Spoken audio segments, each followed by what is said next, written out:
Olá, seja bem-vindo ao canal Teologia Puritana. Estamos novamente na gravação de mais um vídeo. Esse vídeo é um vídeo particularmente especial, pois é um vídeo onde nós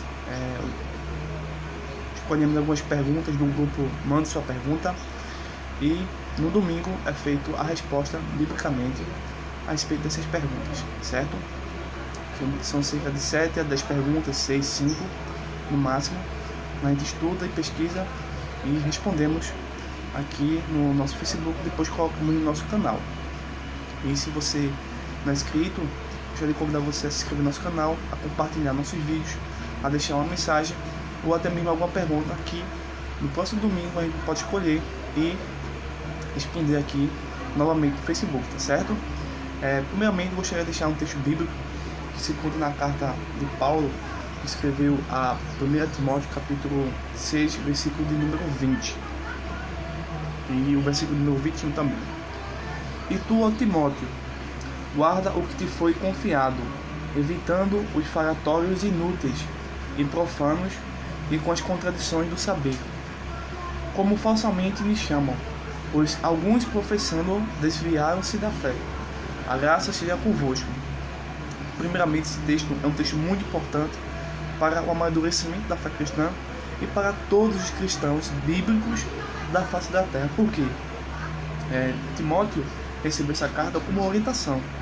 Então, ele deveria evitar os falatórios inúteis, os debates inúteis e profanos e as contradições de saber. Então, o cristão, por mais que ele seja teólogo, apologista, defensor da fé, pregador da fé, professor das escrituras, jamais pode viver baseado apenas em debates que não trazem a piedade, a santificação, o temor de Deus. Tem debates e tem atitudes que não refletem a perspectiva bíblica.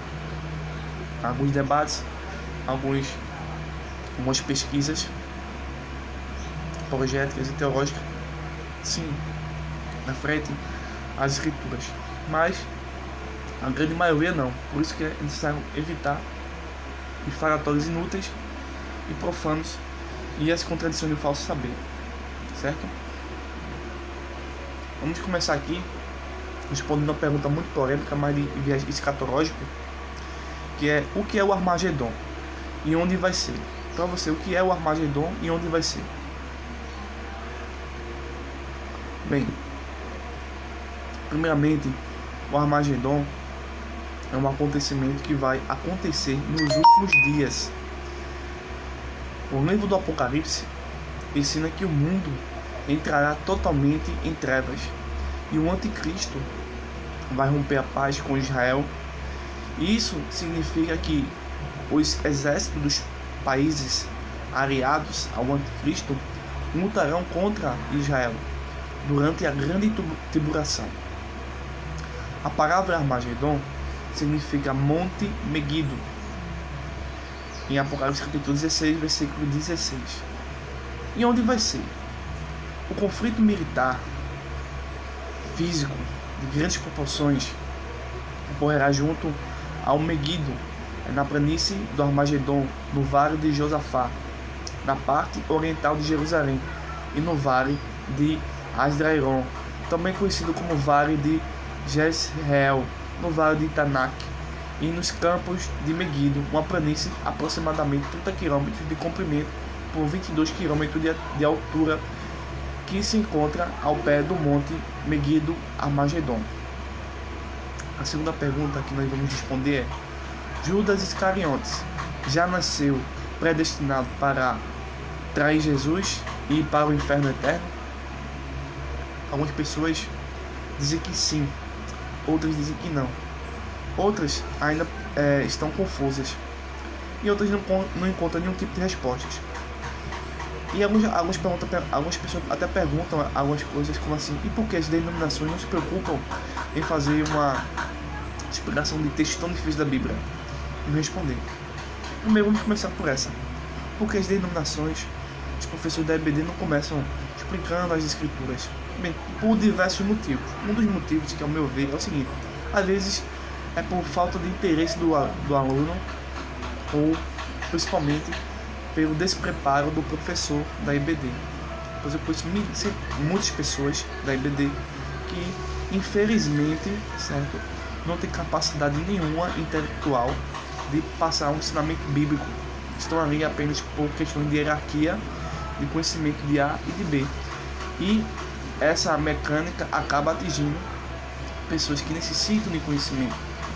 E por esse fato, e por essa desatenção da igreja, as seitas aparecem como aqueles que vão oferecer a resposta para tudo e qualquer coisa, né?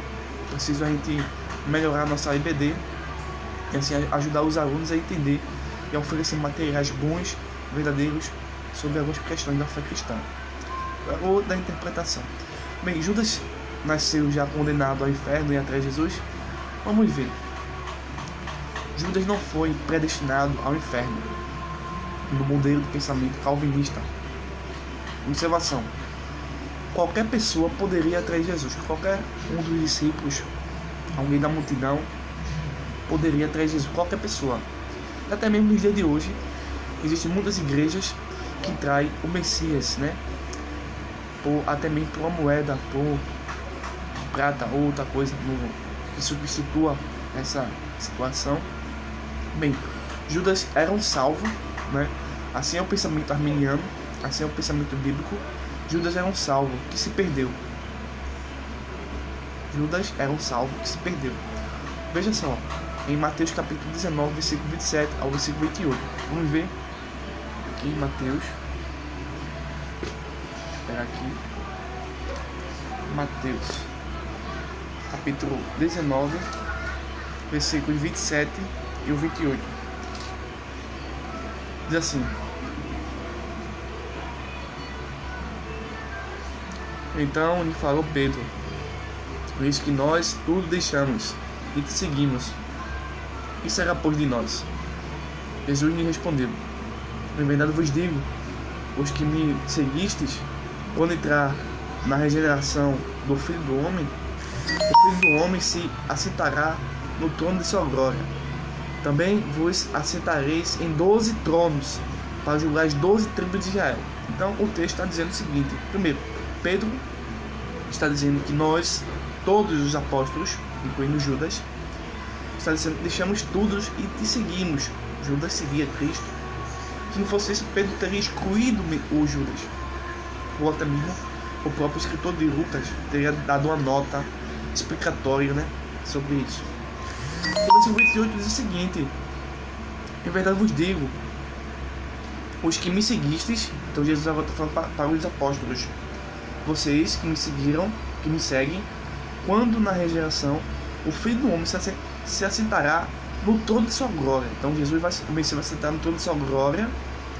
Também vos assentareis. Então está dizendo que os 12 iam se assentar no trono, porque eles estavam salvos naquele exato momento, para julgar as 12 tribos de Israel.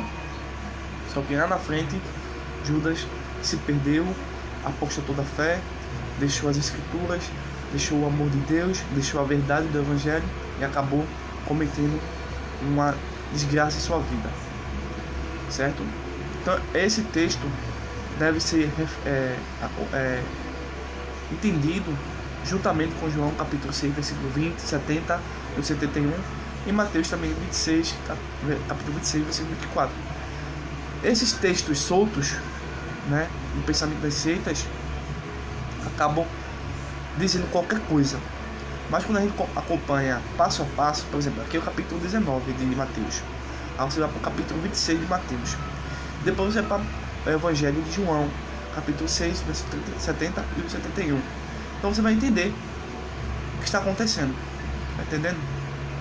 Então, outro detalhe importante: Iscariotes não era o sobrenome de Judas. Algumas pessoas acham que sim, mas sim de uma aldeia onde provavelmente ele vivia. Segundo ponto: os textos de Mateus 10, 1 ao 8 e o verso número 22 provam que Judas estava ao lado dos verdadeiros cristãos.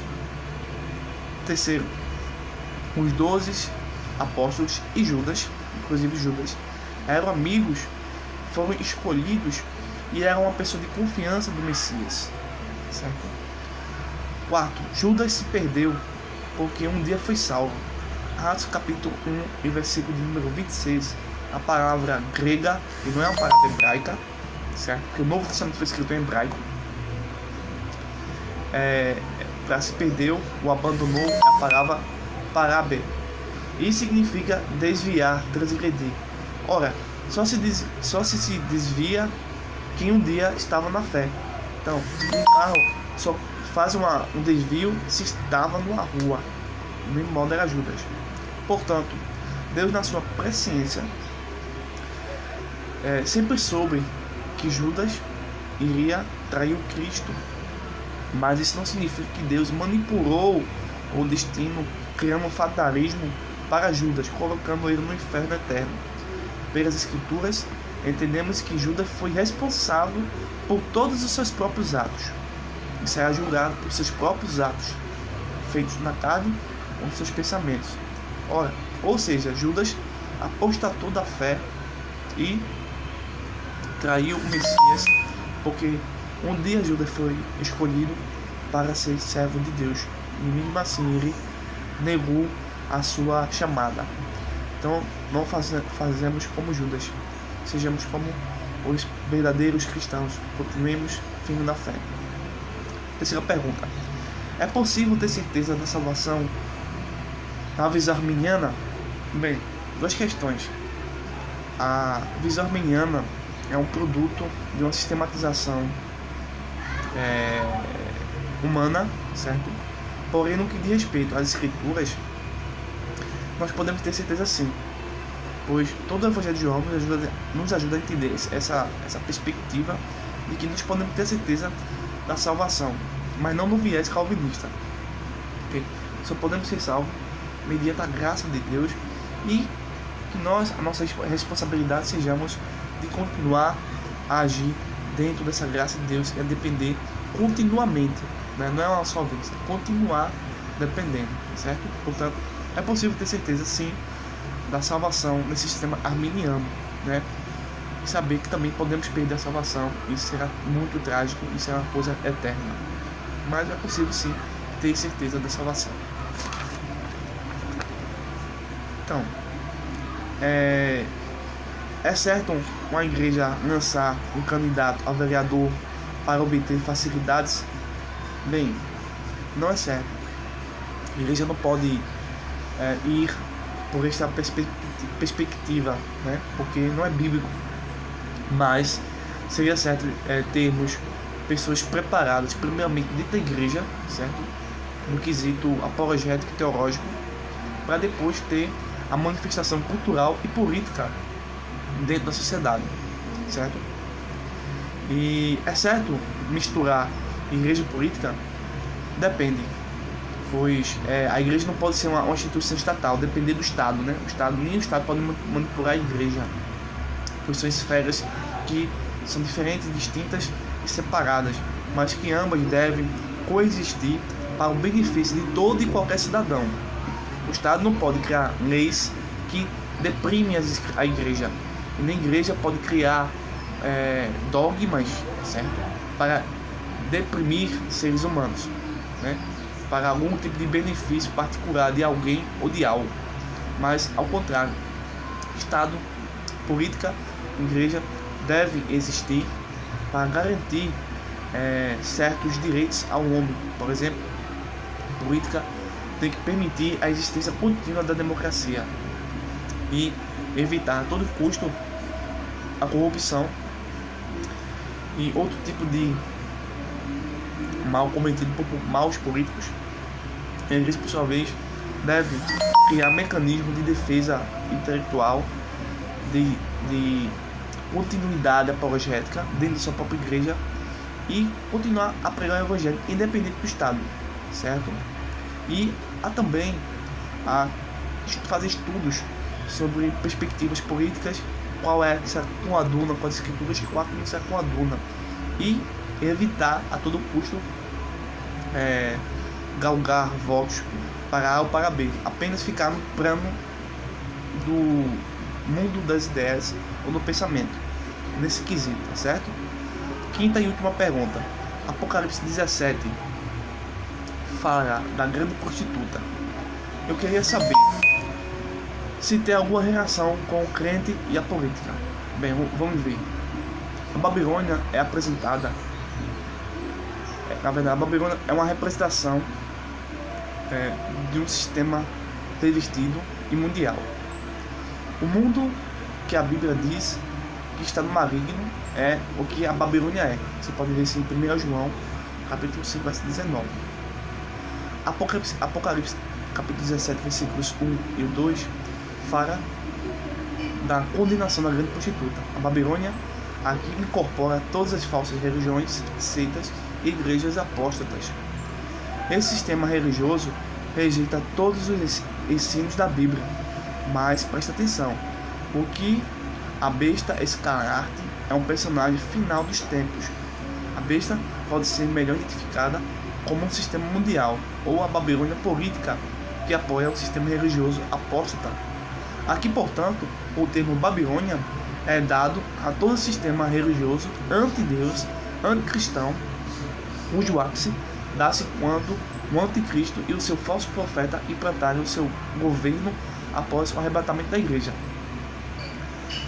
Tem Apocalipse 17 relação com a igreja de Cristo e seus servos? Não, porque a igreja não vai estar na grande tribulação. Ou seja, baseado no que acabamos de dizer, não existe nenhuma relação do crente com a política neste fenômeno do capítulo 17, onde a grande prostituta estará